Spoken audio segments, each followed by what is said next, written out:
Hello guys, and welcome back again to my YouTube channel. In today's video guys, we're gonna be making this recipe for a 1-year-old baby, so stay tuned so that you get to see.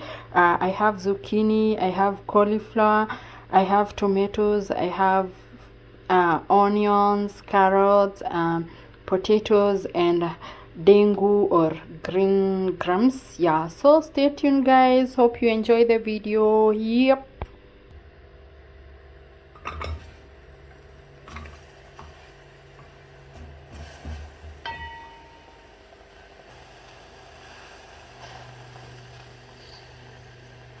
So guys, we'll start by cooking our onion until it is golden brown, as you can see, and a little bit of olive oil.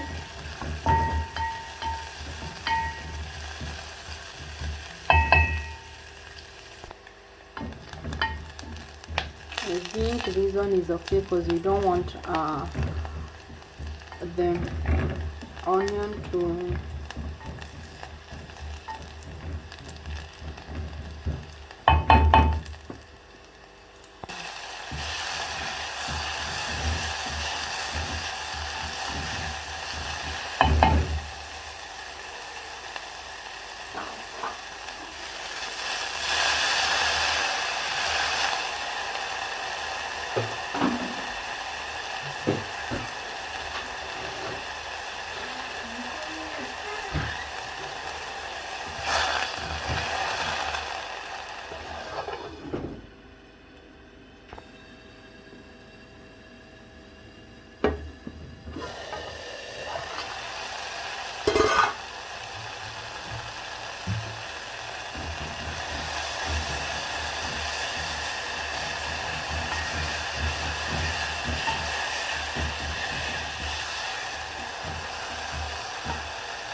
And my food is ready, guys. I just blended kidogo too, so I highly recommend to go and try this recipe, yeah, for your baby from 6 months onwards. And thank you so much for supporting me. I don't take it for granted, and we see you in the next one. I love you guys. Bye.